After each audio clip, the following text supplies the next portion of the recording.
దేవుని వాక్యాన్ని మనం విందాం. సో యోబు గ్రంథం 36వ అధ్యాయం 5వ వచనాన్ని మనం ధ్యానం చేద్దాం. యోబు గ్రంథం 36వ అధ్యాయం 5వ వచనాన్ని ఈ ఉదయకాల సమయంలో మనం ధ్యానం చేద్దాం. ఆలోచించుము దేవుడు బలవంతుడు గాని ఆయన ఎవనిని తిరస్కారము చేయుడు. ఆయన వివేచనా శక్తి వారి వివేచనా శక్తి బహుబలము కలిగింది. ప్రైజ్ ది లార్డ్, హల్లెలూయా. దేవుడు బలవంతుడు గాని ఆయన ఎవరిని తిరస్కారము చేయుడు. ఆలోచించుము అనే మాటను కూడా ఈరోజు మనం ఆలోచించాలి. దేవుడు బలవంతుడు, ఆయనకంటే గొప్పవాడు మరొకరు ఉన్నారా? గాడ్ ఈజ్ ఓమ్నిపోటెంట్ అన్నారు. దేవుడు సర్వశక్తిమంతుడైనటువంటి వాడు. ఎల్ షద్దాయ్ అనే మాట, ఎలోహీం అనేటువంటి మాట. ఆ తర్వాత మనం చాలా మాటలు ఆ మాటలు మనం చూస్తున్నాం. హెబ్రూస్లో రాయబడినటువంటి ఆ మాటలు మనం చూస్తుంటాం. దేవుడు బలవంతుడు, దేవుడు బల సౌందర్యం కలిగినటువంటి వాడు. ఆయన నోటి మాటతో సర్వాన్ని కలుగు చేస్తున్నటువంటి దేవుడు. ఆయన ఈ సమస్త సృష్టిని కలుగు చేయటం మాత్రమే కాకుండా ఈ సమస్త సృష్టిని ఆయన తన ఆధీనంలో ఉంచుకుంటున్నాడు, దాన్ని సస్టైన్ చేస్తున్నాడు. ఆయన ఉత్పత్తి చేయటం మాత్రమే కాదు, దాన్ని పోషిస్తూ ఉన్నాడు. అందులో కొన్ని గ్రంథాలు చెప్తున్నాయి, దేవుడు అంటే ఎవరంటే ఉత్పత్తి చ పోషించ వినాశ యాచ అన్నారు. దేవుడు ఉత్పత్తి చేసేటువంటి వాడు, పోషించేటువంటి వాడు, వినాశనాన్ని చేయగలిగినటువంటి వాడు. ఆయన సర్వశక్తిమంతుడు, ఆయనకు అసాధ్యమైంది ఏది లేదు. ఎల్ షద్దాయ్ అనే మాట మనం చూస్తున్నాం, ఎలోహీం అనేటువంటి మాట మనం చూస్తున్నాం. కాబట్టి దేవుడు బలవంతుడు. ఆ బలమైనటువంటి దేవుడట బలహీనుల్ని తిరస్కారం చేయడట. లోకపోకళ్ళు ఎలా ఉంటాయంటే, ఒక మనిషి బాగా పొడుగున్నాడు అనుకోండి, పొట్టోని చూసి ఎక్కడికిస్తూ ఉంటాడు, వారు పొట్టోడు ఎలా రా అంటాడు. ఒక వ్యక్తి చాలా అందంగా ఉన్నాడు అనుకోండి, అందవిహీనులను చూసి ఏమంటూ ఉంటాడు, ఎటకారిస్తూ ఉంటాడు, లేకపోతే హ్యూమిలియేట్ చేస్తూ ఉంటాడు. ఓ రకంగా చెప్పాలంటే హేళనగా మాట్లాడుతుంటాడు. ఎందుకంటే అతను అందగాడు కదా, అందులో అందవిహీనులను చూసి తిరస్కారం చేస్తుంటాడు. హైట్ ఉంది కదా, పొడుకోడు కాబట్టి పొట్టోళ్ళు చేసి ఏమంటా ఉంటాడు, చిన్న చూపు. ఇంకా అందంగా ఉన్నటువంటి వారిని చూస్తే కనుక కొంతమంది నన్ను ముట్టుకోవద్దు అంటారు చాలామంది. ఏంటట, ముట్టుకుంటే ఈమె యొక్క అందం ఎక్కడ పాడైపోద్దాం. చాలామంది కనీసం షేక్ హ్యాండ్ ఇవ్వడానికి ఇష్టపడరండి, ఏదో అందం తరిగిపోద్ది అన్నట్లుగా. గర్విష్టి, జాగ్రత్త. దేవుడిని గర్వాన్ని అణిచేస్తాడు. దేవుణ్ణి గర్వాన్ని అంటే, నా ప్రభు గర్వాన్ని అణిచివేయటంలో ఎక్స్పర్ట్ ఆయన. ఏంటది, ప్రవీణుడైన. గర్విష్ఠులకు గర్వాన్ని అణిచేటువంటి వాడైన, గర్విష్ఠుల చేత గడ్డి తినిపించేటువంటి దేవుడు. దేవుని స్వభావం ఇక్కడ మనం చూస్తున్నాము. దేవుడు బలవంతుడైనప్పటికీ కూడా ఆయన బలహీనుల్ని ఏనాడు తిరస్కారం చేయడు. ఆయన వివేచన శక్తి బహుబలమైనది అన్నాడు. బలమును దౌర్జన్యం, చాలామంది బలం కలిగినటువంటి వారు దౌర్జన్యం చేస్తారు. వారికి దగ్గర బలం ఉందని, కండ బలాలు ఉన్నాయని దౌర్జన్యం మొదలెడతారు, రుబాబు చేస్తారు. కానీ దేవుని యొక్క నైజం అలా కాదు. బలహీనులు ఆయన ప్రేమిస్తాడు. ప్రైజ్ గాడ్, హల్లెలూయా. బలహీనుల పక్షాన ఆయన వ్యాజ్యం ఆడతాడు. బలహీనులకు ఆయన తోడుగా ఉంటాడు. బలహీనులకి ఆయన రక్షకుడుగా ఉంటాడు. అది ఆయన యొక్క నైజం అనే విషయాన్ని మేము జ్ఞాపకం చేస్తున్నాం. యోబు గ్రంథం అనేటువంటిది it's a scientific book. Bible గ్రంథాన్నిలో యోబు గ్రంథము ఇది శాస్త్రీయ పుస్తకం అంటారు. చాలా గ్రంథాలు మనం చూస్తున్నాం, కానీ ఆ గ్రంథాలు శాస్త్రీయమైనటువంటి రుజువులు అందులో కనిపించవు, శాస్త్రీయత కనిపించదు. ఎప్పుడైతే తర్కానికి చాలా గ్రంథాలు నిలబడలేవు, చెప్పండి, తర్కానికి చాలా గ్రంథాలు నిలబడవు. కానీ తర్కానికి నిలబడేటువంటి ఏకైక గ్రంథం పరిశుద్ధ గ్రంథము. స్తోత్రం చెప్పండి, హల్లెలూయా. మను ధర్మశాస్త్రం అని అంటారు. ఇది తర్కానికి నిలబడుతుందా? ఆలోచించేయండి. దీన్ని అసలు వాస్తవాలు ఏంటి, అసలు దేవుని యొక్క ఉద్దేశాలు ఈ విధంగా ఉంటాయా? దేవుడు అనేటువంటి వాడు విశ్వవ్యాప్తంగా ఉంటాడు కదా. ఇది భారతదేశంలో తప్పించి మరి ఏ దేశంలో కూడా ఇటువంటి వ్యవస్థలు లేవు. అర్థమైందా? అంటే ఒక వ్యవస్థ ప్రారంభించబడినప్పుడు, ఒక సిద్ధాంతం వచ్చినప్పుడు అది అందరి చేత ఆమోదయోగ్యం అవ్వాలి. కేవలం ఒక తెగవారు మాత్రమే ఆమోదించడం కాదు, ప్రపంచవ్యాప్తంగా అందరూ ఆమోదించినప్పుడు ఇది ఏమవుతుంది, తర్కానికి నిలబడుతుంది. అర్థమైందండి? బైబిల్ ఆ విధంగా చెప్పలేదు.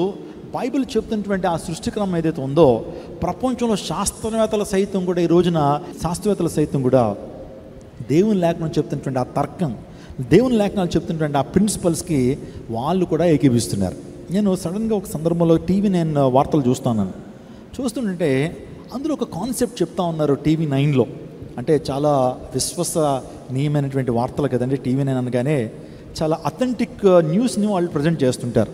అంటే మిగతా న్యూస్ ఛానల్స్ ఏంటంటే ఏదో వచ్చేగానే న్యూస్ ప్రజెంట్ చేసేస్తూ ఉంటారు. కానీ కొన్ని అథెంటిక్ న్యూస్ ఛానల్స్ ఉన్నాయి, అవి ఏం చేస్తారంటే అది సత్యమా కాదా, అది వాస్తవమా కాదా అని చెప్పి ప్రజలకు తెలియజేస్తూ ఉంటారు. అర్థమైందండి? అటువంటి న్యూస్ ఛానల్లో ఈ యొక్క విశ్వంలో ఉన్నటువంటి ప్రతి మానవుడు ఒకే తల్లిదండ్రుల నుంచి వచ్చారని చెప్పి డిఎన్ఏ గురించి ఆలోచన చేస్తున్న శాస్త్రవేత్తలు ఆ విషయాన్ని చెప్పారు. మానవులందరూ కూడా ఒకే తల్లి తండ్రి నుంచి వచ్చారు, మనందరి డిఎన్ఏలో అది కనబడుతుందని వాళ్ళు ఒక 30 minutes ఆ టాక్ నేను వింటా ఉన్నప్పుడు బైబిల్ గ్రంథంలో సో ఆది పితరులైన ఆదాము అవ్వ నుంచే మనందరం కూడా వచ్చాము. జంతువులారా కలగండి అంటే దేవుడు కలగండి అంటే కలిగినాయి, కానీ మానవుడు మాత్రము ఈ రోజున ఎంతమంది జనాభా ఉన్నారో అంత జనాభా కూడా ఆది పితరులైనటువంటి ఆదాము అవ్వ నుంచే వచ్చారు అనే విషయాన్ని వాళ్ళు చెబుతూ ఉన్నారు. ఆలోచన చేయండి, ఇప్పుడు వారు చెప్తున్న అంశానికి ఈ భారతదేశంలో ఉన్నటువంటి మనువాదానికి రెండింటిని కంపేర్ చేస్తే మనువాదం కొట్టివేయబడుతుంది. మనువాదానికి ఆధారాలు లేవు, కానీ బైబిల్లో చెప్పిన నిర్మాణ క్రమానికి, మనిషి యొక్క సృష్టి క్రమానికి ఆధారాలు ఉన్నాయి. తర్కానికి నిలబడేటువంటి గ్రంథము బైబిల్ గ్రంథం మాత్రమే. గట్టిగా చప్పలు కొడుతూ దేవుని అనుమతింపరచండి. ఆ తర్వాత ఇంకో మాట కూడా నేను చెప్పాలి, సందర్భం వచ్చింది కాబట్టి. అసలు ఇన్ని భాషలు, సుమారుగా 6,000కు పైగా భాషలు ప్రపంచంలో ఉన్నాయి. ఇన్ని భాషలు ఎక్కడి నుంచి వచ్చినాయి, అసలు ఇన్ని భాషలు ఎక్కడి నుంచి వచ్చినాయి అని ఆలోచన చేస్తే కొన్ని భాషలట కొన్ని లక్షల సంవత్సరాల క్రితం, అంటే 10 లక్షల 20 సంవత్సరాల క్రితం ఆ భాష ఉందన్నట్టు ఎక్కడ ఆధారాలు మనకు కనిపించవు. చరిత్రలో ఆధారాలు ఉండవు, పురాతత్వ ఆధారాలు ఉండవు, అసలు దానికి బేసే ఉండదు.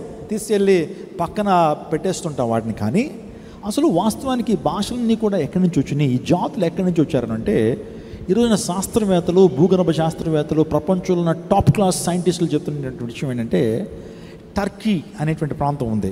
Turkey capital Istanbul. టర్కీ అనే ప్రాంతం అంటే అర్మేనియా, టర్కీ దేశాలు ఉన్నాయి. సో ఆ దేశాలు అక్కడి నుంచే భాషలు వచ్చినాయి, అక్కడి నుంచి ఇన్ని వేల భాషలు వచ్చినాయి అని చెప్పి లింగ్విస్ట్ అనేటువంటి వారు, అంటే భాషా శాస్త్రాన్ని అధ్యయనం చేస్తున్నటువంటి వారు టర్కీ అనే ప్రాంతం నుంచి కూడా ఇన్ని భాషలు వచ్చినాయి అన్నారు.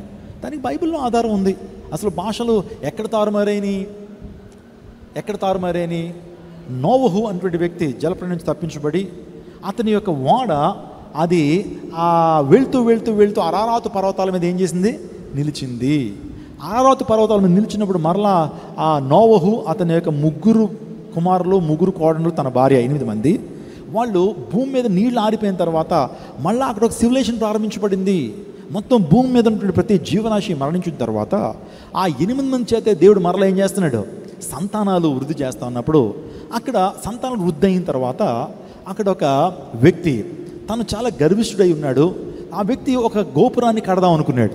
ఆ గోపురాన్ని కట్టి ఈ ప్రపంచంలో మేము ఉన్నతమైనటువంటి వారము, ఈ ప్రపంచంలో అందరూ కూడా ఒకే చోట ఉండాలి అని చెప్పి బాబేలు గోపురాన్ని నిర్మించాడు. నిమ్రోదు అనేటువంటి వ్యక్తి చాలా పరాక్రమైనటువంటి వ్యక్తి, హీరో అండి.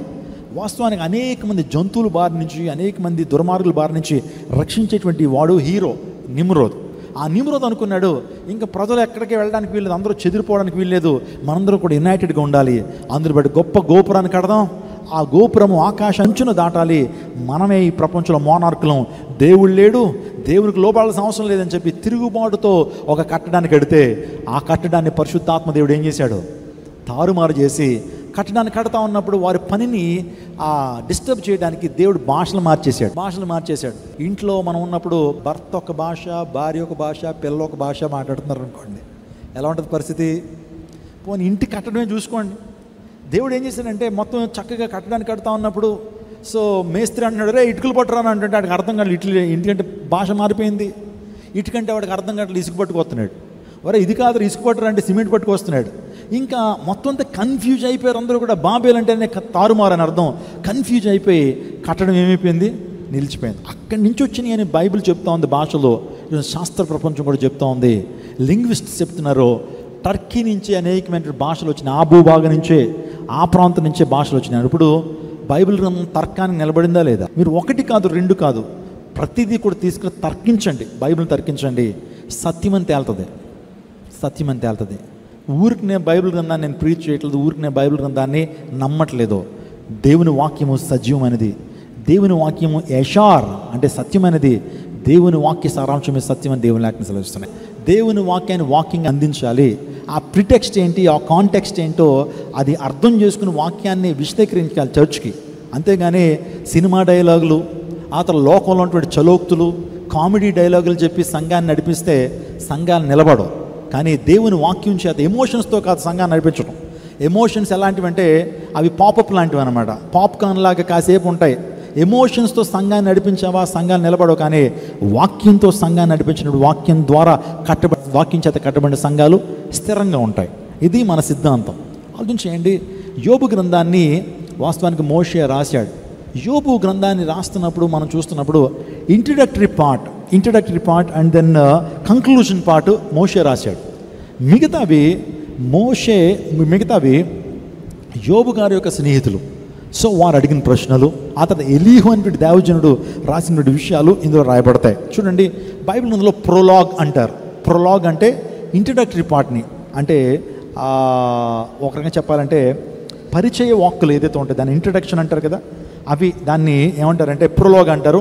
ఎపిలాగ్ అంటే అర్థం ఏంటంటే కంక్లూజన్ పార్ట్. ఎపిలాగ్ అంటే కంక్లూజన్ పార్ట్. సో ఈ రెండు కూడా మోషే రాశాడని చరిత్రల ఆధారాలు ఉన్నాయి.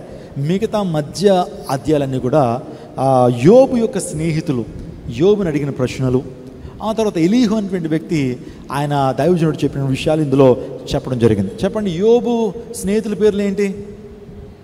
యోబు స్నేహితుల పేర్లు ఎవరు? యోబు స్నేహితులు ఎవరు? ఎలీఫజు, చెప్పండి, జోఫర్, బిల్దదు కదా. వీరు వాస్తవానికి వారి సంభాషణ మనం యోబు స్నేహితుల సంభాషణ మనం చూస్తుంటాం. చూడండి, యోబు గ్రంథాన్ని మోషే సుమారుగా ఎప్పటివాడు చెప్పండి?